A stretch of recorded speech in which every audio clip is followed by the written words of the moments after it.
Selamat pagi. Aku lagi nungguin manajer aku untuk buka pintunya. Karena hari ini aku masuk pagi dan ini baru hampir jam 6 ya. Dan aku tuh kerja di tengah-tengah kota di Lausanne.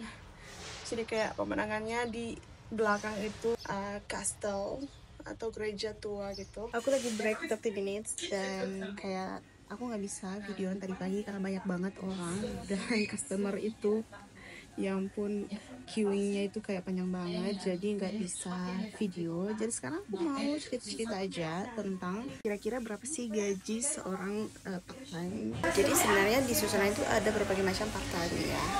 Ada yang di bidang di restoran, terus ada juga yang di cafe, ada juga yang di alimenter, atau yang di pekerjaannya itu di supermarket guys. Jadi di sini tuh supermarket ada beberapa yang besar. Salah satunya itu ada Coop, terus juga ada Migros. Itu tuh paling besar di Swiss ya. Terus juga ada Lidl. Jadi itu tuh kita sebagai pelajar kita bisa kerja dan lebih mudah untuk mendapatkan pekerjaan kalau kita punya kartu etudiant atau pelajar gitu.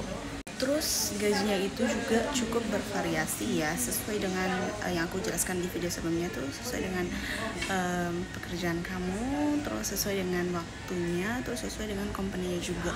Jadi di sini tuh nggak ada yang namanya minimum wage. Di sini tuh berbeda-beda guys, sesuai dengan kemampuan dan kualifikasi kita gitu. Di sini ada satu aplikasi buat kalian yang udah punya visa yaitu atau student gitu. Di sini ada aplikasi namanya ada 3 website sebenarnya. Ada yang babysitter, ada yang untuk berikan kursus kepada anak-anak, terus ada juga yang cleaning service gitu. Jadi ada website untuk 3 pekerjaan itu. Jadi nanti di situ akan ada orang-orang yang akan mencari student atau orang-orang yang leave gitu, atau yang nggak bekerja untuk digaji part-time gitu. Ada digaji sekali setelah habis bekerja langsung digaji guys gitu. Aku pernah ada experience gitu kerja ya jadi nanny 2 bulan, tapi kayaknya di situ bukan passion aku banget karena aku nggak suka, bukan maksudnya nggak suka tapi nggak tertarik sama anak-anak gitu. Aku nggak tahu, dan itu di tahun lalu waktu aku baru sekitar 4 bulanan di sini ya. Jadi kayak bahasa Prancis aku tuh masih sangat terbatas, dan kayak untuk ngurus anak-anak seumuran 7 tahun 4 tahunan itu kan aku ngurus 2 anak itu kayak ya ampun hektik dan susah banget guys. Karena di situ kan apalagi yang 7-8 tahun tuh di masa-masa aktif ya. Kayak ya ampun, aku sampai overwhelmed, dan pada saat itu 2 bulan aku berhenti. Jadi gaji di Swiss itu untuk part time per jam itu it depend dari company-nya tadi ya. Jadi minimal wage range-nya itu dari 19 Swiss franc sampai 35 Swiss franc gitu. Jadi ini tuh brut atau brutal ya. Jadi belum termasuk clean atau netnya, karena akan dipotong dengan asuransi, dengan pokoknya segala macam lah, aku nggak tahu, tapi banyak banget yang dipotongnya nanti. Nggak terlalu banyak sih, mungkin sekitar 10 atau 15%.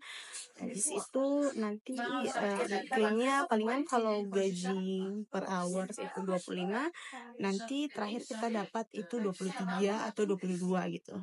Jadi antara diambil tuh 3 sampai 4 Swiss franc gitu.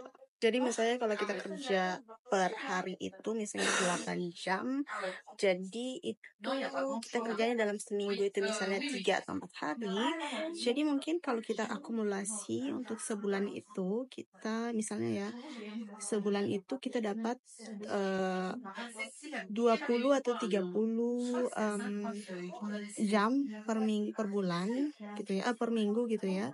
Kita bisa hasilkan di 1 bulan itu sekitar, kalau penghasilan kita itu kayak 21 atau 22, kita bisa hasilin kayak 1.200 sampai 1.500 Swiss franc gitu. Itu untuk 2 hari atau 3 hari kerja gitu, dan selama kurang lebih 5, 6 sampai 7 jam gitu. Correct me if I'm wrong gitu.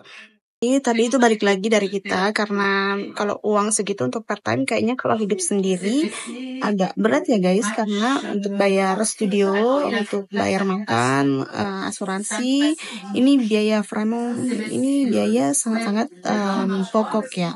Jadi kayak asuransi, biaya studio, biaya makan, terus kalau jalan-jalan have fun itu kayak udah berapa memang ya. Jadi kayak part time di sini emang banyak, tapi kalau untuk hidup sendiri agak overwhelmed juga sih.